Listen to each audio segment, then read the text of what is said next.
everyone, this is Ryan Paris with Scripting Sales Podcast, and today we have a special segment that we're going to be calling the Structure segment. And this is a episode where we dive into one particular sales structure and talk a little bit more deeply about it. And then we can frame it back to what are some things that work right now? What are some examples that we can give that we've learned from this method or we've evolved from this method, so we can get a really good sense of some of the history of structure. Where did a lot of our ideas come from and how do they still work today in 2023? So the first book that we're going to go over is along the topic of cold calling. And it's one that we're starting with, cold calling, over the first few episodes, since it's an area that I'm very familiar with, and it's an area that has been part of our topics over the last couple episodes. We will get into sales structure, sales demos, sales presentations, we'll go further from there. But we're starting with the topic of cold conversation structures. So, what type of books are out there? We talked about last week several different books. We went through a couple different structures at a high level. We also went through some sales structure ideas and books that are out there, and some methodologies, some philosophies. So it was a great way to open up the door in our minds, to get those cobwebs out and just kind of sink into the sales structure topic. But today, I want to start off with cold calling. I want to get into some of the ideas that have been out there and how I've learned on how to cold call. And I think we have to give credit to those that we've read from and not just take our own ideas or some of the ideas in these books, make them their own, and then say that we invented cold calling. We have a lot of sales uncles and sales grandfathers that I really do think need the credit, because they're the ones that were out there on the forefront, pioneering and coming back and documenting what they found successful at that time. And I got to have a lot of respect for that, and I got to give credit where it's due there. You know, this is what we're doing in sales. It is a pioneering role, right? We're out trying and testing and experimenting with different types of techniques and tactics and strategies and philosophies. And we're coming back to say what worked, what didn't, and we're documenting it along the way.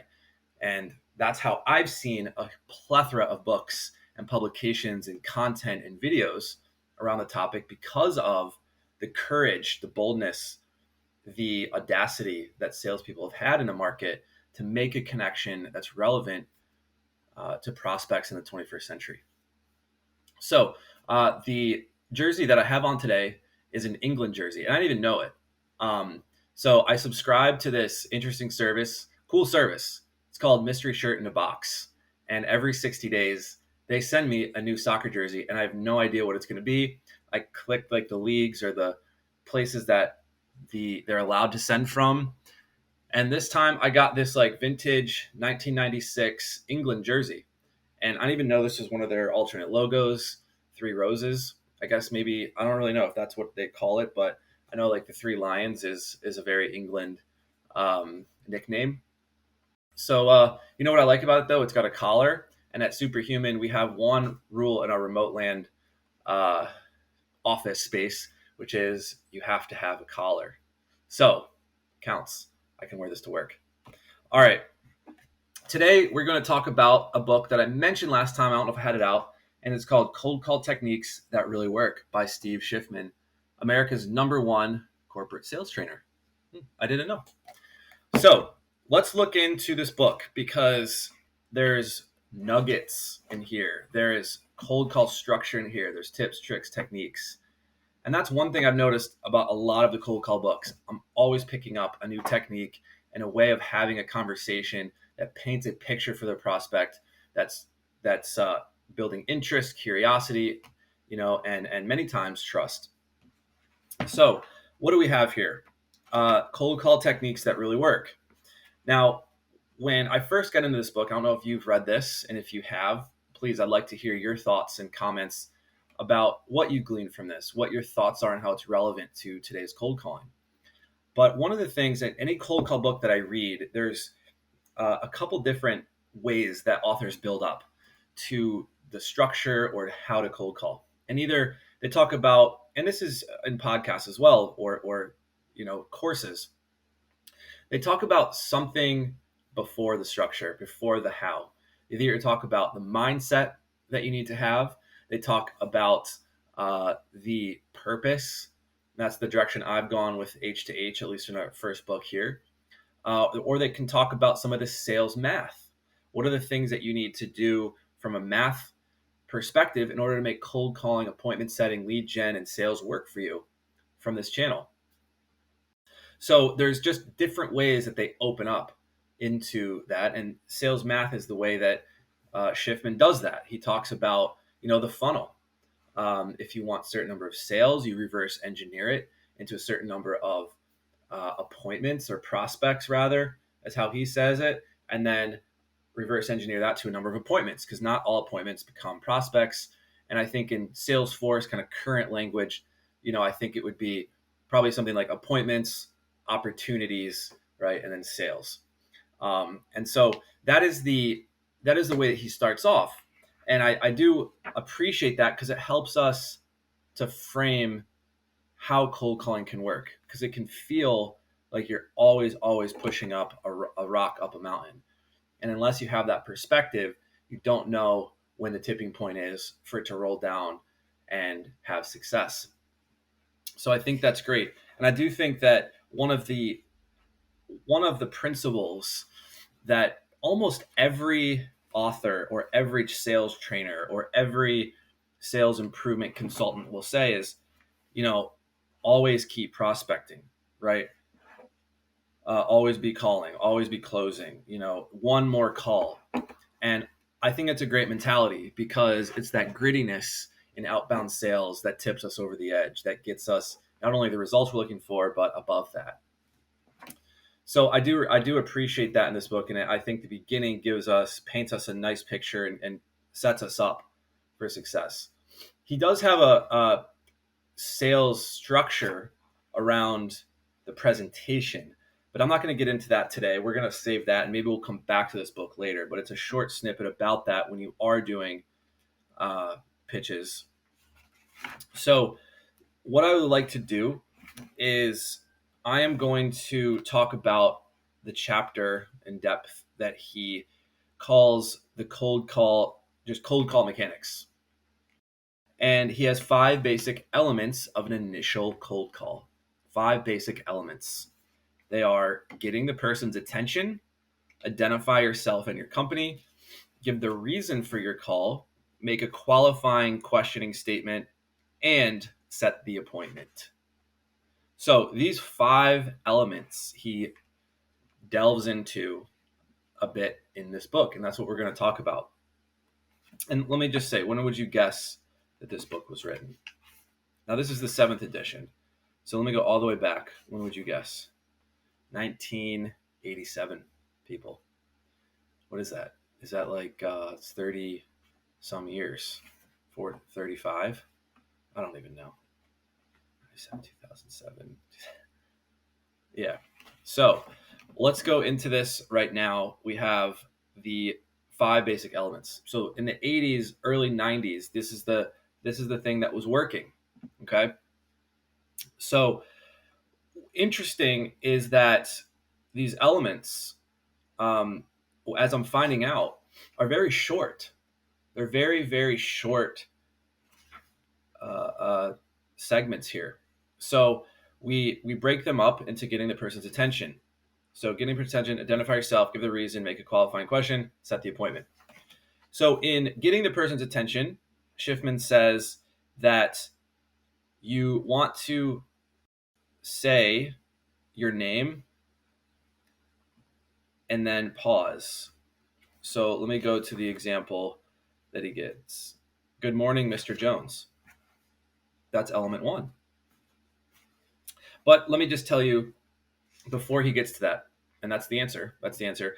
Good morning, Mary. Good morning, Becky. Good morning, Chad. Good morning, insert. That's the first step. Done. So it seems to me that is a bit brief, but I think what he does is he provides a good context of what not to do. I think what he's trying to do is eliminate bad habits, because I believe old school cold calling was a bit more direct and brash, and what a lot of consultants have been trying to undo the past 15, 20, 30 years, which is to not sound so salesy, to not sound so pushy, aggressive, or selfish. So here's what I mean. He kind of paints the picture to not do some of these things, which I think is brilliant. I think it's a great idea to not do these things, because he knows that this isn't relevant, and is not going to be helpful, and it's going to be hurting the relationship. So here's some examples of what not to do. He says, first of all, when you try to get the person's attention, remember that people respond in kind. Salespeople tend to forget, so they try a nifty opening such as, if I could save you $8 zillion, would you be interested? How do you feel when someone asks you that question? He's got a great point. I don't think that anyone in their right mind in 2023 should be saying, if I could save you $8 million zillion, would you be interested? And he lists some different examples of actual calls that he's got. So from a stockbroker, hey, Mr. Schiffman, are you interested in investing in stocks? He said no, because he wasn't. And then the guy hung up. Not Steve Schiffman, but the cold caller. And he goes on to say, I responded to the question in kind. Now, had he asked me, are you presently with a broker? I would have said yes, because I was with a broker, even though at that point I wasn't interested in reinvesting. But he would have had a conversation and perhaps the beginning of a new relationship. I like that. So we're starting to see a couple different examples that Schiffman is beginning to unravel, because it doesn't work, especially in today's world. And it doesn't even seem like it's working then, right? The way that humans connect from 0 to 1 is something that's always existed. And maybe there's different times, there's different language, but there is something in there that's true, that's timeless. And I think that's what he's getting to. Another one, he says, someone says, do you have life insurance? He said yes, because he says yes and responds in kind. And then the person responds back, the cold caller, well, would you be interested in changing? And he said, no, I'm not. Awkward silence, end of conversation. People respond in kind. And I think that's brilliant here, is he's identifying that the logic of the conversation is being presented in such a way where the prospect is just responding based upon the way that the cold caller answers the question or asks the question. So his suggestion is, for this first step, is just to say, good morning, insert name. Good morning, Derek. Good morning, Lauren. But I think what he wants us to do is pause. Just pause. Let them respond. Get them involved. What is the second step? Second step is identify yourself and the company, which is a very short section. So he says, good morning, Mr. Jones. This is Dave Powers from Worldwide Sales Training, Inc. And that's it. He can also say, for example, you could say, good morning, Mr. Jones. This is Dave Powers from Worldwide Sales Training, Inc. We're a major sales company that's worked with 500,000 salespeople. Okay, I like that. I like it because what it does is it shows transparency. It allows the prospect to frame what this might be about, give them a sense of where to think, where should their mind go.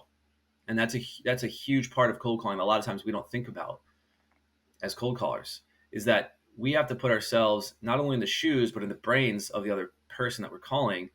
And if we're calling them out of the blue, they don't know the number, and I say the company, they might not know what that means, what company it is, because companies can be, they don't necessarily tell us the story about what kind of business they are, or they haven't heard of us. So it gives them a frame of reference and also some accolade, right? Some social proof potentially. So the third is, I think, where he kind of connects it all. So, hey, good morning. This is Ryan, where I'm with a sales trading company. Or, hey, hello, Lauren. This is Ryan with a sales trading company, and we've worked with 500,000 people. Now, still, not much has happened yet. Let's talk about the reason for the call. So, he gives some examples of, some things that building up to why we should say this one. And his recommendation is, the reason I'm calling you today specifically is to set an appointment so I can stop by and tell you about our new sales training program and how they can increase the productivity of your sales force. Great line. Good line.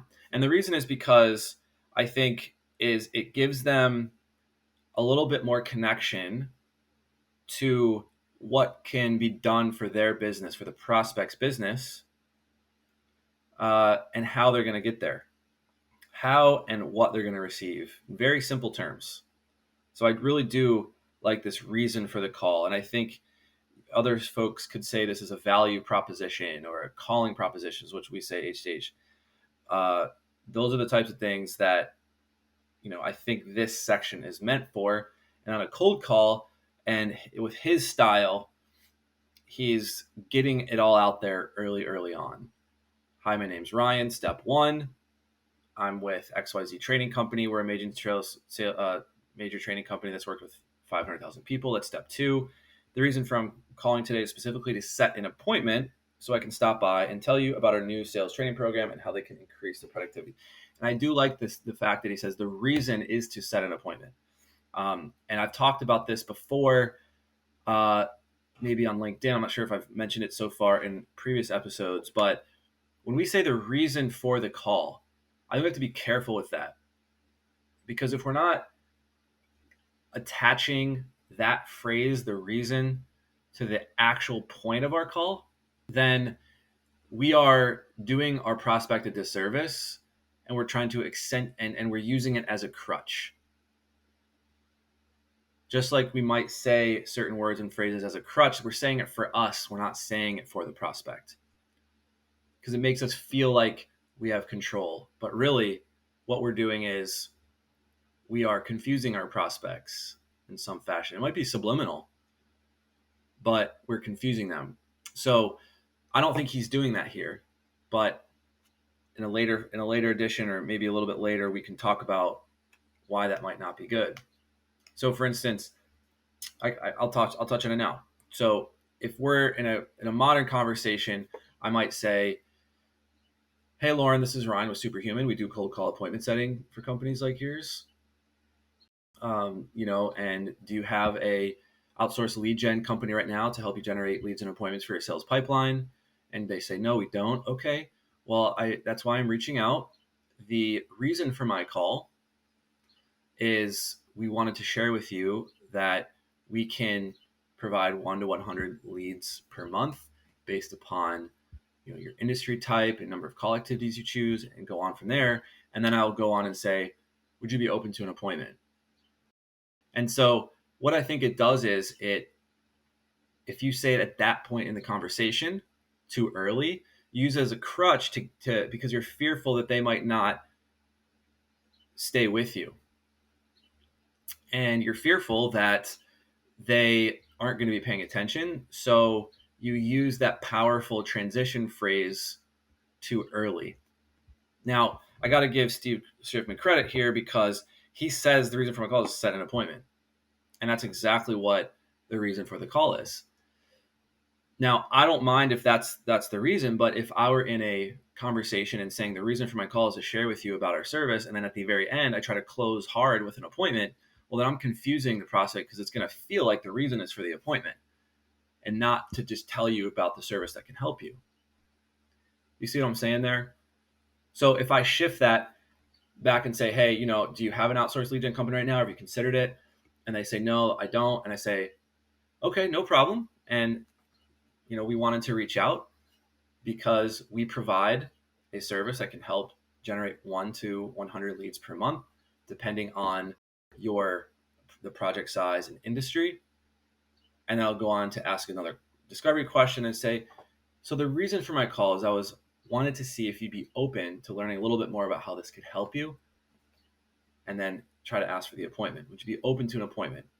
And that way, I've waited to use that closing term at the right moment. So just something I wanted to point out there that I found interesting, because he does follow that. The thing is, his is a very, very short script. Now, we call this at H-Stage, something similar to this would be a no bull script, where you're getting a lot of value out early and you're asking for the close. And if they say yes, you get the appointment. If no, you drop back into more of a consultative format.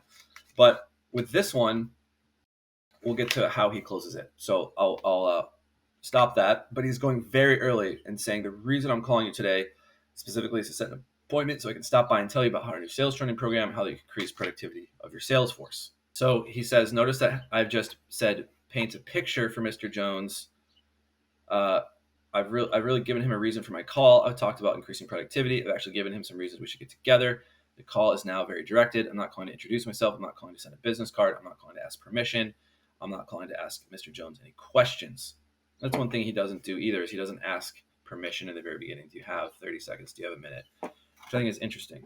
And I didn't really get into that early on. I'm calling to set an appointment. That's it.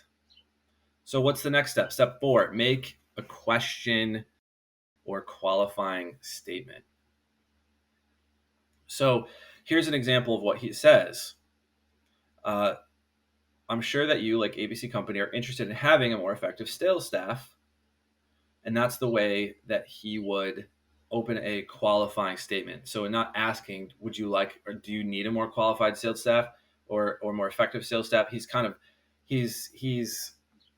saying it as a statement, an assumption. I'm sure that you, like ABC Company, which I think is giving him social proof. So, okay, let me back up. He says a good way to start the qualifying statement is, Mr. Jones, I'm sure that you, like a lot of other companies that I work with, blank, and insert some names such as a WWW company or BCD company, what have you, and give him some accolade and social proof because other companies are using this sales training. I'm sure that you, like other companies, are interested in having a more effective sales staff.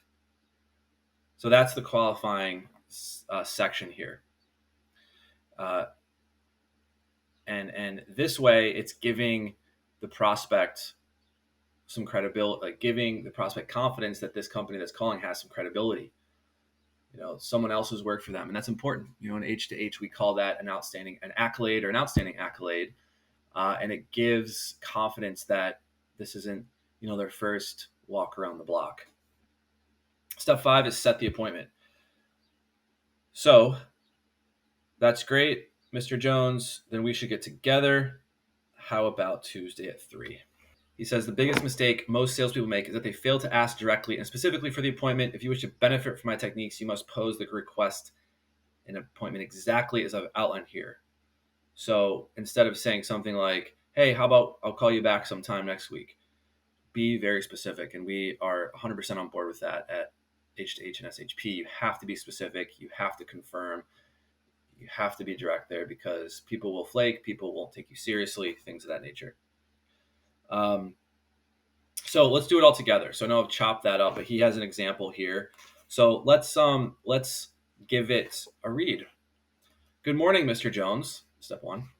This is Dave Powers from Worldwide Sales Training here in New York City. We're a major sales training company. We've worked with more than 500,000 salespeople.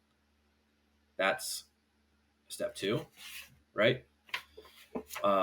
Step 2 is identify. Step 3, the reason I'm calling you today specifically is to stop by and tell you about our new sales training program and how it can increase the productivity of your sales force.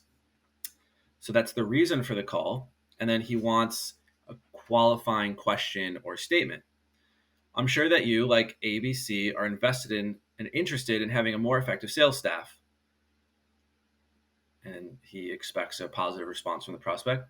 That's great, Mr. Jones. I think we should get together. How's Tuesday at 3? There we go. That is the cold call structure and an example from cold call techniques that really work. So what do we rate this one? I don't know. Maybe that's not what we do. Maybe we don't rate them, but We give the positives, gives the critiques. What can we do differently using this method and this 5-step structure? Overall, I would say in that world, probably very successful. I would say in today's world, you're probably still going to get appointments. My concern with it is not necessarily that you can't set an appointment, because I think there's a lot of things after that. Objections, which he does go through. And there's one objection response that I really like, which is, I don't think we're interested right now, or I don't think if that's the prospect's objection, we're not interested right now. I think we're okay with what we have. He says something like, well, of course. He said something like, well, of course you're not interested, because if you were, you'd be reaching out to me rather than me reaching out to you. And I love that one because it kind of flips it and says, well, this isn't something that neither of us were expecting you to call me. So I'm going to call you and see if there's a way that we can open up the conversation, open up your ear, help you see that this is something that could help you, because you weren't necessarily, maybe not interested, just not paying attention, not aware of what the benefits, features, pains that we could help fix would be. But going back to this structure, I think the biggest problem with it, and what do you think the biggest problem is? Probably the amount of people that show up. That's my concern. Because if you stick to that script, then I think what would happen is, I don't know how memorable you're going to be in their brain. It's very short. Now, again, maybe they're expecting some objections. Maybe, this is an industry that is really in need of the product. That can make a difference. But I think it does provide you with some guardrail there that has some validity. A quick reason for the call, and maybe some description of what you do, and some social proof, and ask for the appointment. And one of the things that he says in the very beginning is that scripts are not meant to handcuff you. Okay. They are there to help you while freeing you to pay attention to the prospect's response, which is really important. So that could be the strategy, to say something to get a response so that you can take a free flow conversation. It's almost an introductory appointment setting strategy, and then opens the conversation for you to go elsewhere. So this is a very, very interesting style, because it's pretty different from the way that we would go about it, and from a lot of the successful cold calls I've heard where people show up to the meeting. But I want to give some lessons. I want to help us remember that there are some really good lessons in here about keeping things brief, about getting your sales math, about providing value to them, and maybe not asking permission based, or not asking if they're interested. I think there's truths in what's not being said, and I don't think that should be taken for granted either. So there you go. Cold calling techniques that really work. What do you think? How would you rate this on a scale of 1 to 10? 10 being the best cold call structure you've heard, 0 being the worst. What are your comments about it? Have you used this and found success?